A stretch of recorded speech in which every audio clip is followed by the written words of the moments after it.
হাত ছাড়ো, আপা দেখলে কলঙ্ক হয়ে যাবো, ছাড়ো। আসছি, আপা দেখলে কলঙ্ক হয়ে যাবো। মনে হইতেছে যে তোমার আপার আমি ভয় পাই। ডরাও না না, আপা যখন আইবো তখন তো ঠিকই ডরাই। তোমার আপা যখন আইবো তুমি দেখো ভয় পাই কিনা।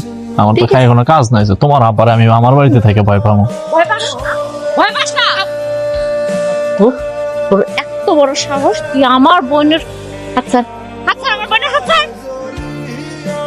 ভাবি, তুমি তোমার পায়ের জুতা দিয়ে আমার মারলা? ঠিক করছি, তোরে পায়ের জুতা দিয়ে আরো কয়টা বাড়ি দেওয়া উচিত ছিল। কত বড় সাহসে তুই আমার বোনের লগে হাত ধরাধরি করতেছস, যাদব। দাঁড়া, তোর ভাইজান এখন ডাকতেছি। এই তুমি কই? দেখা যাও তোমার ভাই এখানে কি কি করতেছে। কি এত চেঁচামেচি করতেছো? ভাইজান, ভাবি কিন্তু অনেক বাড়াবাড়ি করে ফেলাইছে। ভাবি তার নিজের পায়ের জুতা দিয়ে আমারে পিটাইছে। খালি ভাবি দেখে আমি চুপ করে আছি।